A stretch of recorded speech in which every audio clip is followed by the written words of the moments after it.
Persuading people to take the actions we want can be hard. Our teams and clients are bombarded with thousands of messages every single day. But there is a way for you to get above the noise. Stories. This is the Stories with Traction podcast, and I'm your host, Matt Zaun. Join my guests and me as we unpack the power of storytelling. We'll talk about topics like leadership, sales, and marketing, all through the lens of strategic storytelling. Enjoy this episode. Last week, I was speaking to an organization, and halfway through the workshop, the COO raises her hand and says, "Matt, you need to stop using the S word during your presentation. That word was banned in our company, and we do not use it anymore."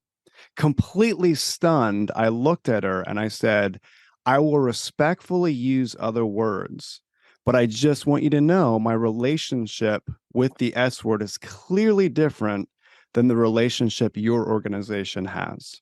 Now, of course, the four-letter S word that I'm talking about is sale, which apparently is a dirty word now in some circles.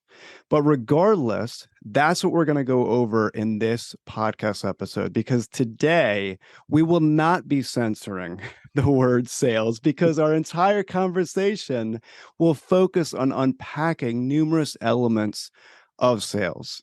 Today, I'm joined by Bill Morrow, who is the managing partner at Empirical Consulting Solutions, which is a management consulting firm that focuses on helping their clients overcome hurdles that is really preventing them from growth. They focus on areas such as the dirty S word: sales, marketing, HR, finance, leadership, supply chain, change management, and much, much more. I'm interested to learn in what they don't do, because it seems like they do everything. So, Bill, welcome to the Stories with Traction podcast. Thanks for having me, Matt. I am excited to have a conversation with you, and I'm glad to see you in one place long enough to have a conversation. This is great. We've been planning this for quite some time. It's been a while, but I'm excited. This is very cool.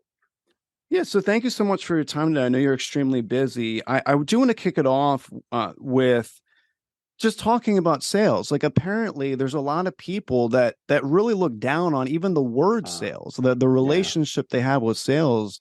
Obviously, there's been some type of negative story that's impacted the way they view it. So do you feel that as a culture, we've really actually see it and hear it as a dirty word? Yeah. Unfortunately, maybe due to poor sales across the world, it has become a negative connotation, and I do know. Even I sometimes, depending on the industry and what we're doing, tell and get people to navigate away from using the word sales, because it has a visceral response sometimes from their client base. Sure. Yeah, and that's unfortunate. It's really unfortunate in Yeah. many ways, because there's a lot of sales reps that I know that they desperately want to help their clients, and what they're selling, whether it's a product or service, actually does a ton of good, and they know that their clients' lives will be radically improved because of what they do. So I want to Yeah. talk about that. I want to talk about your definition of sales. When you hear the word sale or sales, what is the picture that you have? Yeah, and in my world, sales is that. It's about problem solving. It's about changing, maybe even the way a client views a problem or an issue, or really identifying a problem or an issue that the client has, and aligning a solution to that issue. And again, I think good salespeople will align where they can, and where they can't, and they have an issue. Let's say, hey, this client's issue or problem falls outside the realm of what we do, or we do well, and they would be better suited with a competitor of mine. They're okay with that. They'll let that business go. But that's how I view good sales and good problem solving. Basically, it's if you're built that way and you like to solve problems, I think sales is a great place to be. So I want to unpack something that you said that I think is extremely important because often it's said, value and sales, we need to offer value. But what you're saying is actually radically even expanding the definition of value because you mentioned that even if your competitor handles something better than you, it's you having so much care and offering so much value to your client that you would actually connect them to a competitor, connect them to another company. So that I really want people to hear that as not only understanding, yes, you need to offer value, but so much value that you are going to put them in a place to succeed, regardless of where that is. So I really appreciate you mentioning that. Yeah, yeah. I have that kind of candor, and I think good companies do when you're not a good fit. I think you're it's okay to step up and say, hey, we're not a good fit. I think the fallacy that you're going to win every deal you walk in on, and you're some super salesperson. You always hear that that person can sell ice to Eskimos or some other type of thing. That's a silly statement. Well, in the world today, people want that value, but they want to know you're working with them in a way that is best for them.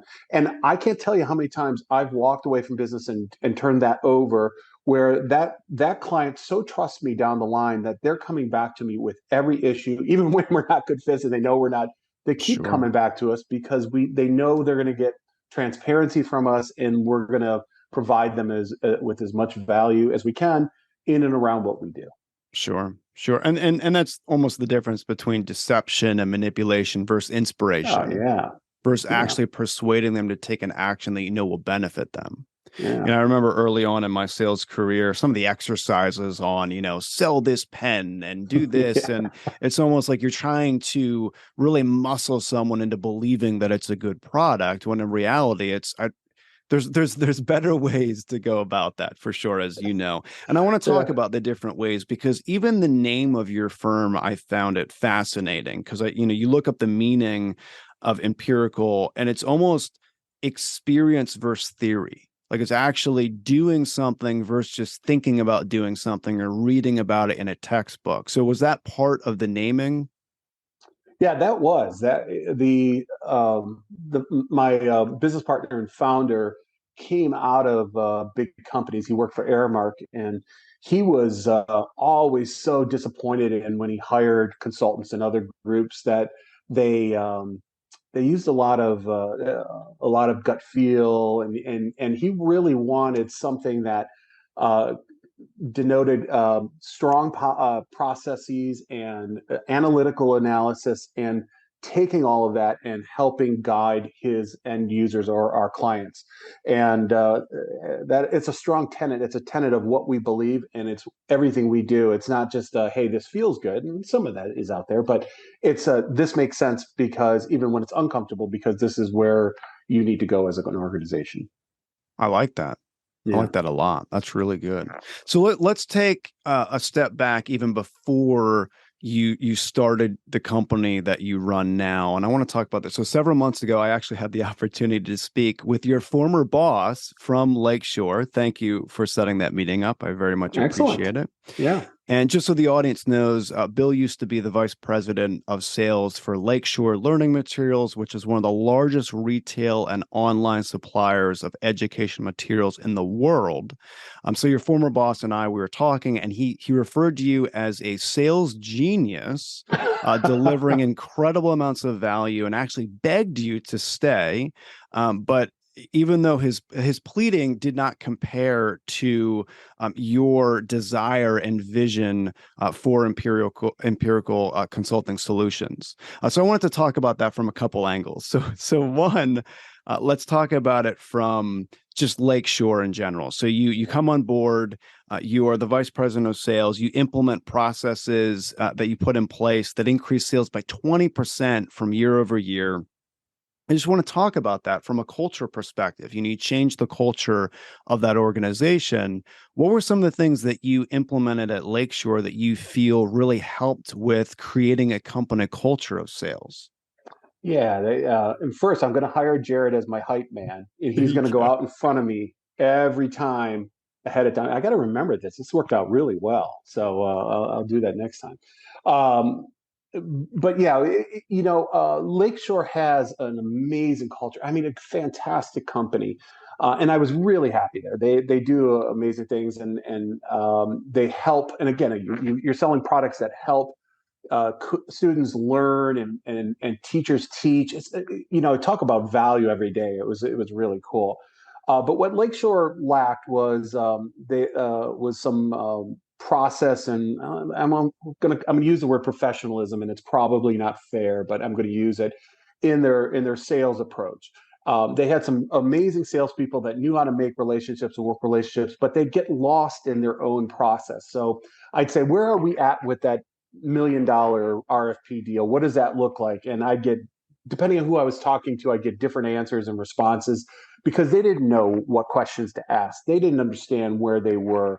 And it wasn't because they were poor salespeople. They just had never been taught in process and doing things in a manner that allowed them to do what they did best, but allowed us to all understand where we were in the process and what needed to get done to get to the next step. We put basic process in that didn't interfere with what they did well. They adapted to it well across the board. I had all kinds of different types of sellers, and they did an amazing job. And that is much to the team. That success is as much to the team as much as what I put in place. They were a good team. They still are a good team. That's awesome. That's awesome, especially the process. So, do you feel that the different elements of what you learned there really helped position you to start the firm that you did? Oh, absolutely. We work in the lower mid market a lot in private equity or privately held companies, and they all have the similar issues. They want to get to the next level. How do I get to the next level, Bill? What do I need to do? And they probably know their product or their solution really well, but they don't know the sales process and they don't understand we do marketing as well, some of the marketing components that are necessary to move things along and to drive business overall. And that's what we do. I take learnings from that I had from running large sales organizations to that middle market and applying the ones that make a difference and not taking them or trying to take them too far. That's the key. You always want to incrementally grow and incrementally get better, but you don't need to take a quantum leap. If you can grow and get these things right, you probably make a big difference in your business. It's interesting. So instead of big change, it's almost enhancement, taking what they already have and Sure. enhancing it through processes. Yeah. And it's always the big fear. People, again, especially when private equity take a company over, we're working with several right now that have been recently bought by private equity. They're worried you're going to destroy their culture. They watch Woman. They saw that guy come in and buy private equity, buy that company, and he's going to tear it apart and throw everything out the window. And that's all they care about is the bottom line. That's just not true of private equity today. And it's not true of successful value creation in a company. It's those small incremental changes that make a big difference, preserving what you do well, which you probably do a lot of things really well. Why throw that out and start over with a whole brand new system? That makes no sense. So I like the small incremental change. So one of the best books that I read in quite some time was about that change, and I'm actually drawing a blank on the name of the book. But Yeah, I know the book too. the perception, the idea was the 1% difference again and again and again and again. And one of the stories that was shared in the book, which will probably come to me hopefully soon, is that there was a gentleman who took over for the United Kingdom biking team, and basically it's 1% increment again and again, and all this very interesting things, very detail oriented as far as let's make this change, let's make this change, and it added up to a lot. There's also another book by Darren Hardy that's really, really good, the compound effect, that it talks about that incremental growth, that incremental change. So let's talk about that. So an organization really wants to start the process of change. What would they do? What's the first thing that you would recommend that they do? Yeah, and again, I'm going to sound like such a consultant. It's going to sound self-serving, but I would really recommend having someone from outside your organization take a look and look at what you're doing. And that doesn't need to be super complicated and cost lots of money. And that could be done over, a couple, 3 weeks, just an overview. Here's what we see and here's what we've got going on. It's so hard. And I'll tell you, we even bring that into our company. We'll bring in people from outside to take a look at what's going on and just help us reset and recalibrate to where we need to go. And it starts with that, and really identifying, because you're in it every day. It's hard to take a step back and do that on your own and really, here's what we've got going on. Here's where I see opportunities. And again, maybe it's an advisory board, maybe it's a consultant, maybe it's a combination of both. But really take a look at what you got going on. I like that. I like that a lot. So I know that there are people listening to this actually screaming at their phone right now. The book title. So it is Atomic Habits by James Clear. So that's the book that I Yes, was drawing a blank on. And yes. then, of course, The Compound Effect by Darren Hardy. So I love what you said about having someone come in and like see different things that the organization doesn't see. It's very difficult to actually edit our own work. I do a ton of Yeah, writing, and sometimes I write something and I think it's fantastic. And then someone looks over it and says, maybe you want to think about this, this, and this. So it's really tough to edit our own work. So with that said, when you come into an organization, let's say that it's a good organization, but it's not outstanding. You know that there is so much more room for growth, so much more room for them to crush their sales goals. So they're good, they're not great, they're not outstanding. What's the first thing that you look for? What's the first thing that you go to kind of unpack what's happening in this arena? What would that one arena be? yeah. We always start those conversations with the company as a whole. So I've got one coming up tomorrow, and we're having a conversation with this client for the first time, and they've engaged us to do a bit of an assessment. And we're going to start with the key leadership, the Mm. CEO, CFO, and we want to understand where they want to go. I want to understand, this is our strategic direction, Bill. This is our vision. This is where we want to go, because it makes no sense for me to come in and say, here's what you can do. And they say, well, we don't want that, Bill. you know, Mm. we really don't want to go there. We want to go here. So I always want to understand what they're doing, what they have. And then level two is, what issues do you think you have? Where do you see problems? What do you think you could do better? And that's often a good place to start, but it often will evolve from there depending on the conversations we have with the next level, taking a look at the tools they use, the processes they have in place, and everything else along the way. We look at about 40 different things in sales and marketing, and our assessments come back with a grade: red, yellow, green. Red is, maybe there's some things here we need to do better. Yellow, you're doing most of the things better, but maybe we can do a little bit better. And green is, hey, you're perfect, don't change a thing. So there's something that you said within that that's really important that I want everyone to really understand and focus on.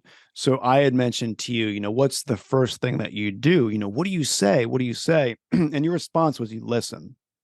Essentially, you Yeah. listen, you bring leadership to the table and you're asking them questions. What do you want? What's your why behind this? Where do you see room for improvement? What do you want to focus on? And it's really listening. And what's amazing is we've really lost our way when it comes to listening as a society. We've gotten pretty good at reacting, not necessarily responding to different things happening, which there's many differences.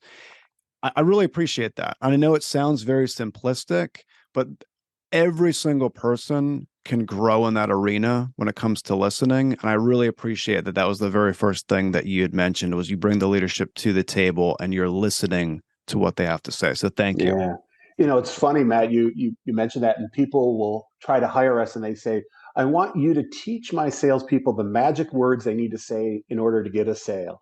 That's And I, awesome. I always go, there are no magic words. And if somebody's out there with them, go hire them, because I will not teach you any magic words. We will look at different things, but and a lot of what we do is about listening. It's about active listening. So Yeah, well and put. a lot of people want the magic word. I mean, hey, if you find them, please let me know Yeah, because I'm working on it.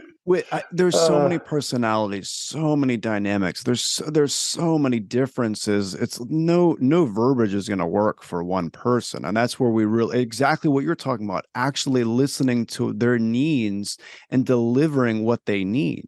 So I think that's really important. So I do want to unpack a few things that I think that just has been very done very poorly, I think, in the business world, especially when we're talking about corporate America. So I want to, and even medium-sized businesses, even in individuals when it comes to them being entrepreneurs or solopreneurs, I think all across the board, whether it is massive corporations or entrepreneurs, meaning solopreneurs, are doing this wrong.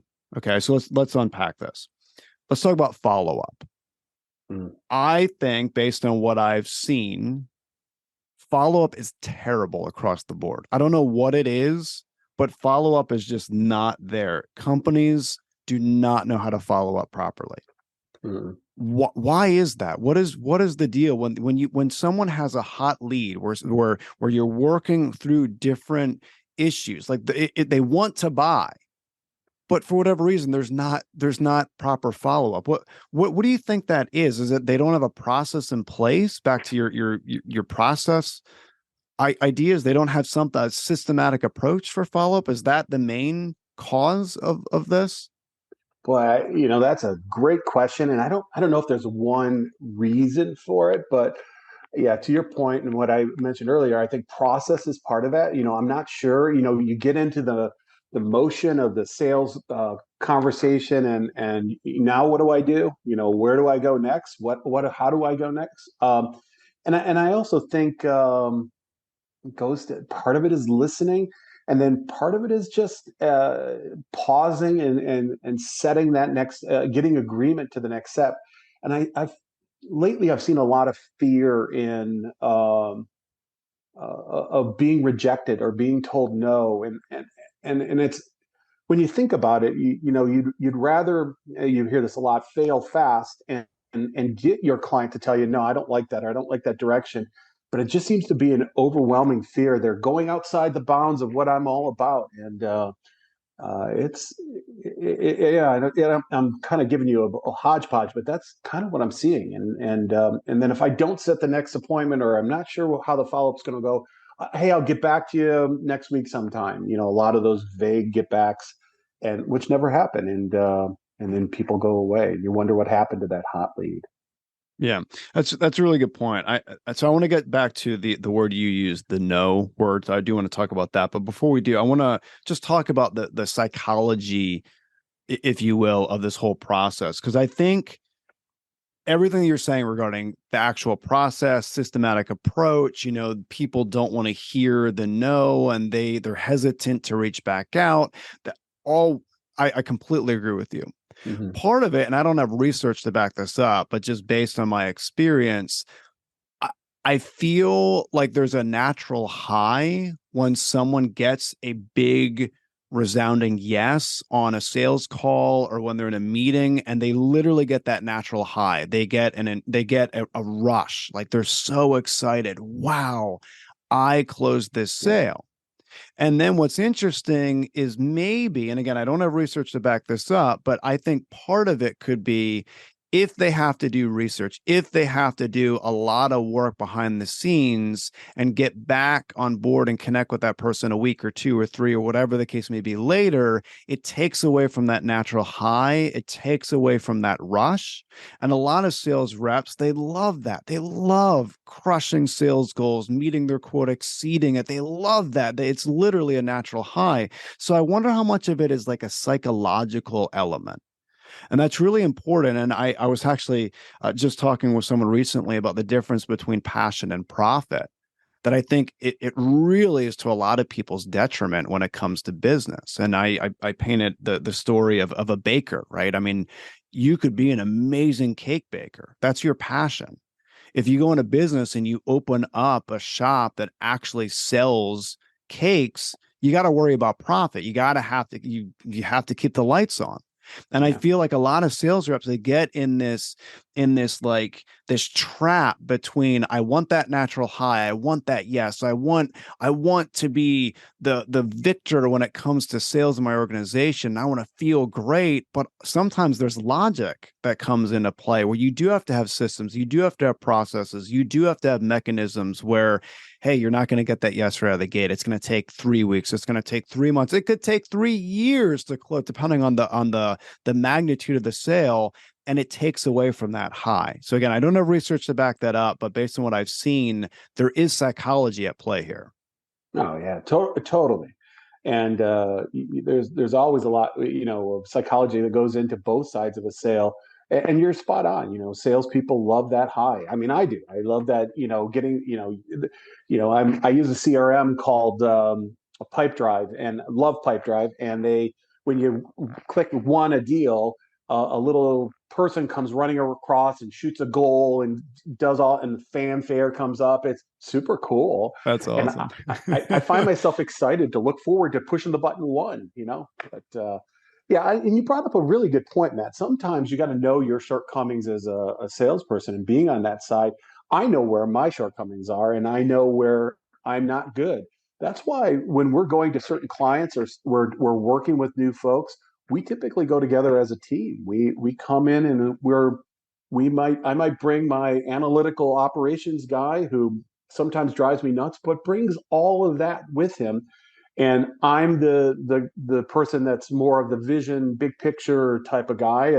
And together, man, we do some beautiful work. And that's why it's sometimes understanding where, hey, I'm short here. I'm going to bring this person with me, and then this is so hard for salespeople, but taking a back seat sometimes and letting that person drive the conversation. It's a good point. It's a really good point. I appreciate you mentioning it.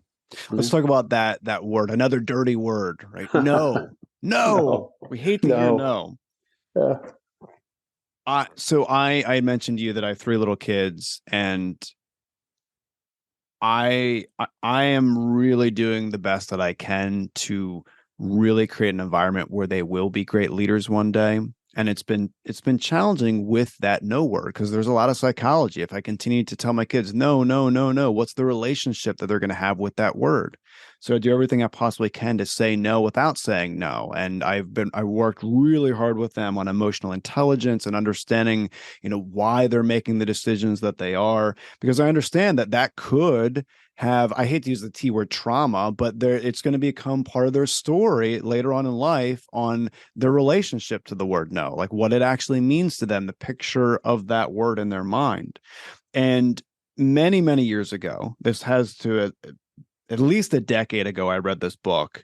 I remember the author because I've written down here, but I read this book called Go for No.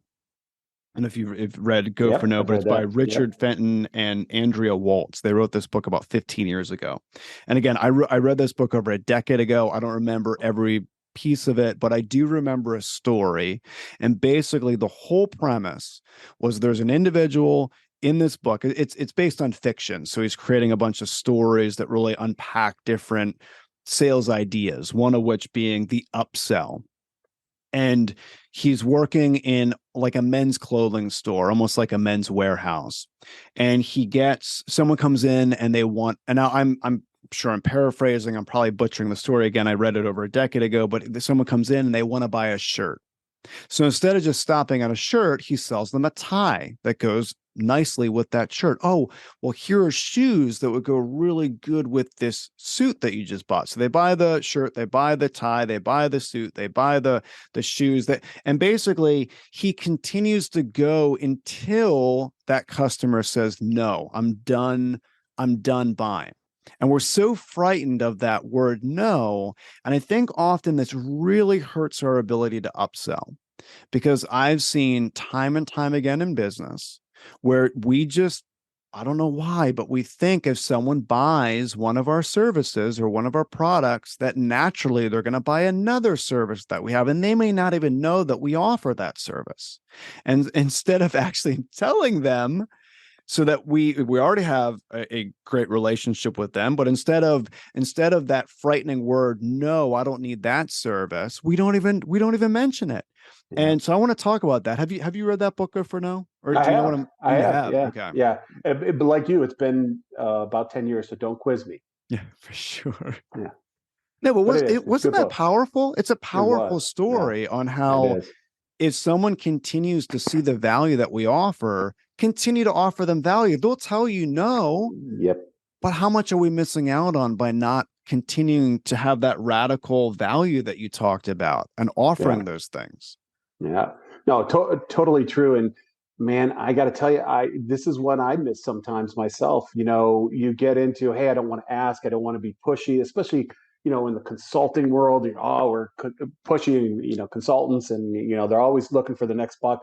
So I think myself, I worry about that as well. And I had a client just recently that through another one of my folks on the team that we're doing marketing and sales work with them and have for a number of years. They were looking for a recruiter of their own and a couple of salespeople, and they mentioned one of my team members mentions, hey, we've got a whole recruiting team over here, and the CEO calls me the next day and goes, Bill, I didn't know you guys did recruiting. Why didn't you tell me you did recruiting? I need all these people. And then they end up using us for all this stuff. And we successfully placed a whole bunch of people. And I paused and I was like, I really got to get out of my own way when it comes to this. I've got to share. Hey, if you need, this, we do this as well. But it's a block I have too. So I'm not perfect.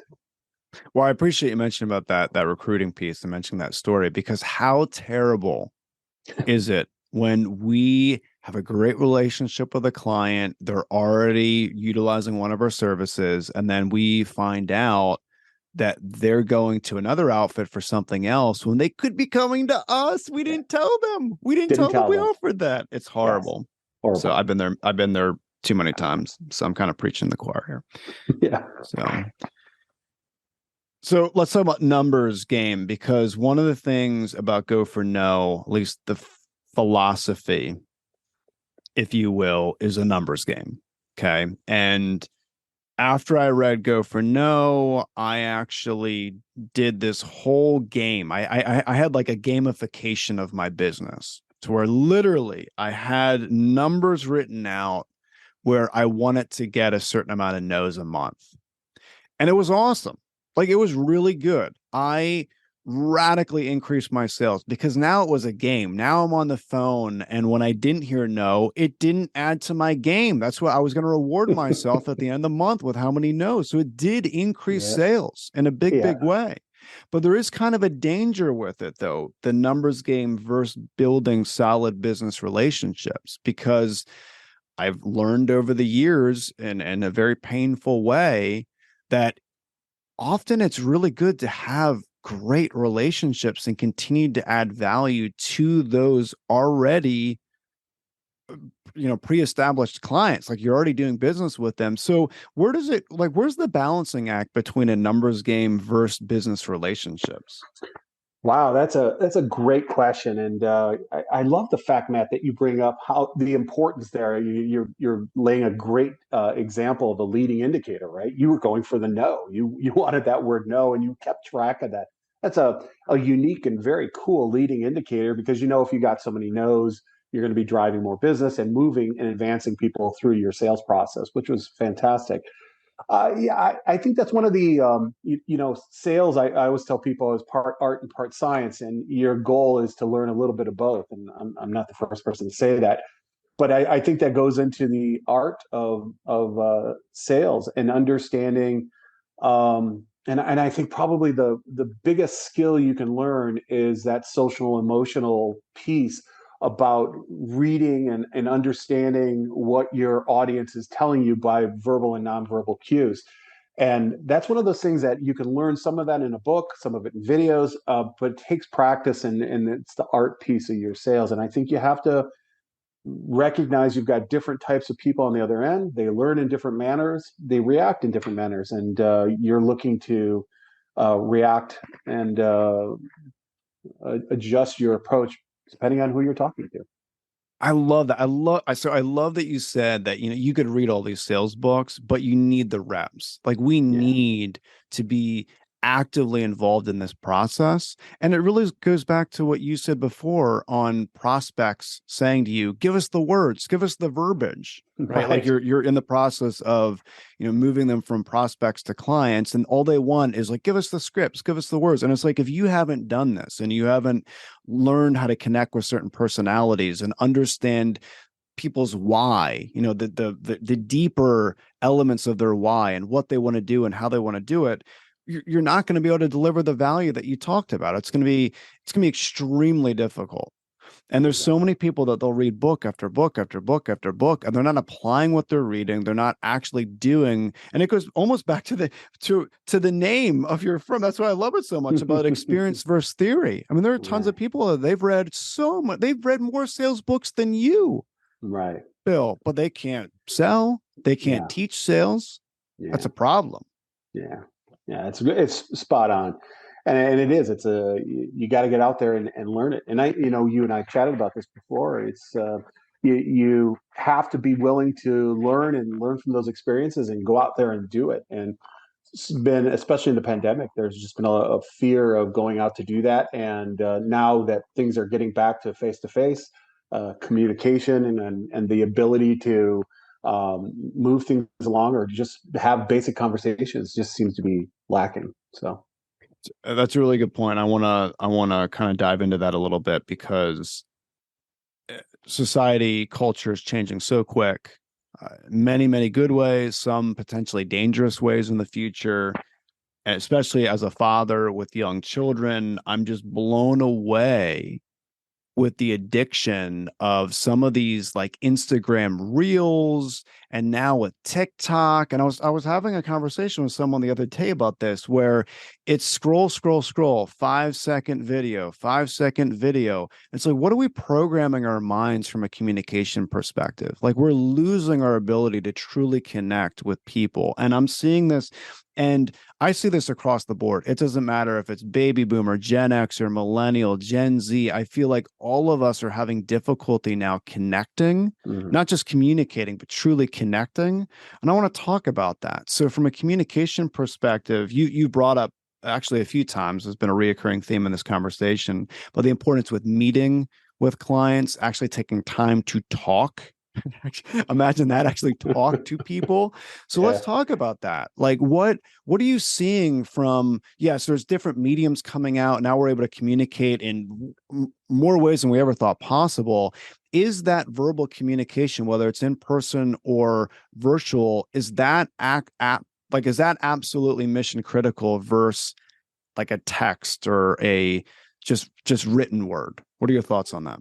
Yeah, I think it's the key differentiator in sales and business and in the world in general right now. I saw she was probably 23, 24 years old, woman in sales, newer to sales, but a fantastic communicator.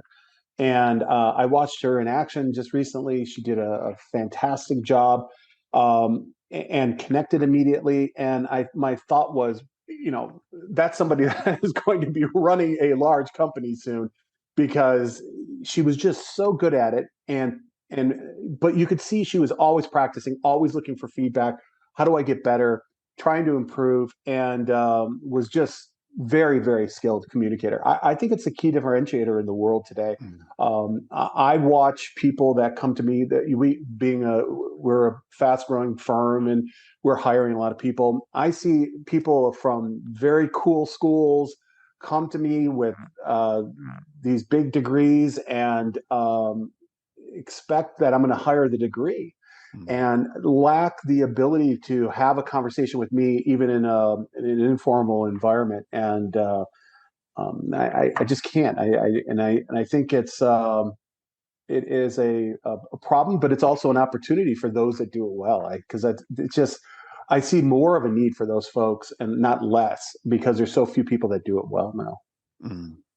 Yeah, there's absolutely more of a need for sure. I really appreciate you mentioning that. Communication is so important. I know it sounds cliche and simplistic, Sure. but I mean, we can spend our lives learning how to become better communicators. We really can. And I know people that are at the top of their field when it comes to communication for the last 20 plus years, and they're still learning. They're still unpacking better ways to connect with people, for sure.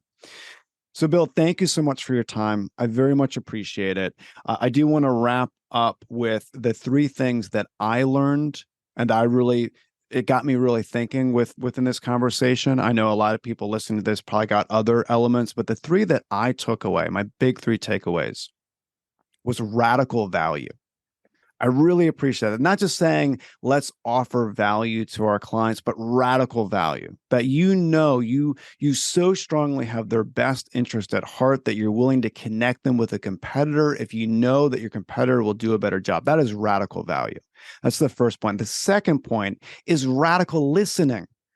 Not just reacting to what's being said, but actually responding, bringing people to the table and actually listening. Not that the first thing you're going to do is speak at them, but you're actually going to listen to them. I really appreciate that second point. And then the third big takeaway for me was I really appreciate you mentioning sales as part art and part science, and we need to learn both. We need to learn both. Yeah. So those are my three big takeaways from this conversation. I'm sure a lot of listeners got other things, but those are my three big takeaways. So thank you, thank you, thank you. If people want to learn more about what you do, they're interested in the services that you offer, where's the best place that they can go to connect with you?